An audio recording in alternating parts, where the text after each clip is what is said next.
Good morning to everyone. आज हम BSc part second में physics first heat and thermodynamics में unit third that is quantum statics related numerical problem discuss करेंगे।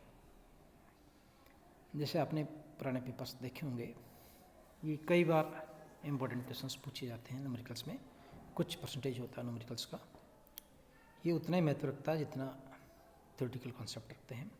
तो शुरुआत करते हैं अपन पहले क्वेश्चन से कि ताप T पर वेग प्रास v व v प्लस dv के मध्य फर्मी कणों की संख्या ज्ञात कीजिए। To determine the number of Fermi particles at the temperature T in between the range v to v plus dv। So we start from the Fermi Dirac statics. हम जानते हैं फर्मी डिराक सांख्यिकी से Ni equal to G I divide by B E raise to power E I by the k T plus one, और b जो constant हमने use किया है वो e raise to power minus E F by के T होता है। तो जो फॉर्मूला बनता है उन कणों की संख्या, फर्मी कणों की संख्या dn जो e व e प्लस डी की ऊर्जा के मध्य पाए जाते हैं, तो उसको हम लिख सकते हैं dn equal to g e d e exponential of e minus E F by the k T plus one. और हमने ये कैलकुलेट कर रखा है कि g e d e 8 pi we 2 m cube power half e raise to power half d e by the h cube. ये derivation हमने पहले कर चुके हैं।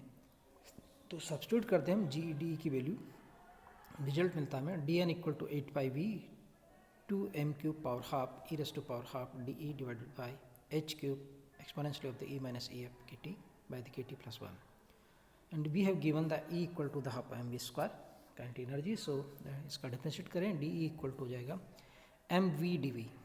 सो the number of particles for this range we can write D N equal to 8 pi we 2 m cube power half m power half v m v D V H cube 2 की power half multiplied by the e raise to power half M we square minus E F by के T plus one. इसको हम पूरा सा अच्छे से rearrange करें m half power वगैरह को, तो मिलता है हमें 8 pi v by h cube m cube v square d v divide by e raise to power half M we square minus E F by के T plus one. And on solutions we can write dn equal to the 8 pi v m cube by the h cube v square dv exponentially of the m v square by the 2 minus e f by the kt plus 1, where capital V is the volume of the container and the small v is the velocity of the particle. So this is the number of the particles, number of the Fermi particles in between the range of the velocity v to v plus dv, having the kinetic energy 1 by 2 mv square and the ef is Fermi energy. Now the next question, चांदी के मुक्त electron घनत्व है means number of particles per unit volume 5.86 × 10⁻28 प्रति metre cube है। Fermi ऊर्जा ज्ञात कीजिए। गिवन है H equal to 6.624 × 10⁻34 joule into second and mass of the electron is the 9.1 × 10⁻31 kg। हम जानते हैं फर्मी ऊर्जा E F equal to the H cube divide by 8 me multiplied by the 3 by the pi multiplied by the n by v power 2 by 3। यहाँ क्या क्या चीज़ है देखते हैं। n by v है संख्या घनत्व, number of the particles per unit volume, और ये दे रखा हमें 5.86 × 10⁻28 पर मीटर क्यूब। तो EF में सब्स्टिट्यूट कर दें H की, M की, n by v की, तो मिलता हमें EF इक्वल टू 6.624 × 10⁻34 का square divide by 8 into the 9.1 × 10⁻31 multiplied by the 3 divide by 3.14 into the 5.86 into 10⁻28 power 2 by 3। Rearrange किया जाए तो मिलता हमें 8.82 × 10⁻19 जूल। अब इसको इलेक्ट्रॉन वोल्ट में बदलना है, तो कैसे बदलें? ये होता है 1 इलेक्ट्रॉन वोल्ट पर आप लिखते हैं 1.6 × 10⁻19 जूल। तो जूल को इलेक्ट्रॉन वोल्ट में बदलने के लिए हम डिवाइड कर देते हैं 8.82 × 10⁻19 को 1.6 × 19 से -19 से, तो मिलता है 5.51 इलेक्ट्रॉन वोल्ट। सो वी से for this one the Fermi energy is 5.51 electron volt.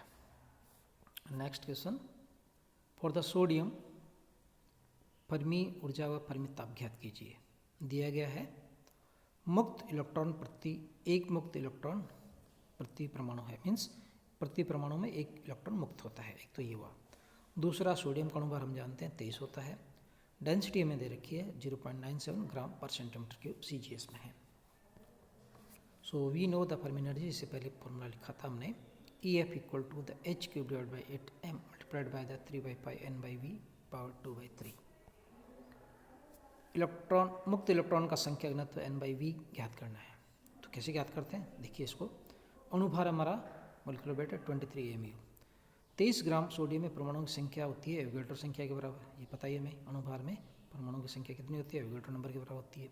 कितना होता है, N0 इक्वल टू 6.02 × 10⁻23। तथा 23 ग्राम सोडियम का आयतन कितना हो जाएगा, ये भी दे रखा हमें। कितना दे रखा है, आयतन को हम निकाल लेते हैं, अणुभार डिवाइड बाई इसका जो डेंसिटी है उससे। तो 23 डिवाइड बाई 0.97, तो ये मिलता है 23.71 सेंटीमीटर क्यूब।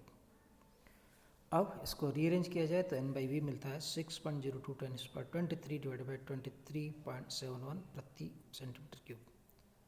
इसको मीटर क्यूब में बदल दें तो कैसे बदलेंगे, 1 मीटर में होता है 100 सेंटीमीटर, तो 1 सेंटीमीटर में हो गया 10⁻² मीटर। तो 10⁻², 10⁻², 10⁻², तो -6 हो गया नीचे, तो ऊपर चले जाएंगे 10⁻6, तो 23 पावर जो होगी वो 29 में बदल जाएगी। तो 6.02 × 10⁻29 डिवाइड बाई 23.71 प्रति मीटर क्यूब। सब्स्टिट्यूट कर दिया जाए फर्मी एनर्जी फॉर्मूले में, 6.62 10⁻34 का square divide by 8 × 9.1 10⁻31 and whole multiplied by the 3 divided by 3.1 into the 6.02 10⁻29 divided by 23.71 power 2/3। तो रिजल्ट आता है 0.604 into 8.38 10⁻19 जूल। वही पुराना तरीका, जूल को इलेक्ट्रॉन वोल्ट में बदलने के लिए 1.6 10⁻19 से -19 से भाग देते हैं। सो मिलता हमें 3.16 इलेक्ट्रॉन वोल्ट। सो सोडियम के लिए जो फर्मी एनर्जी लेवल्स आ जाएगा वो हमारा 3.16 इलेक्ट्रॉन वोल्ट आ गया। अब इसके लिए फर्मी ताप कैसे निकालते हैं, T equal to EF/K, K is Boltzmann constant.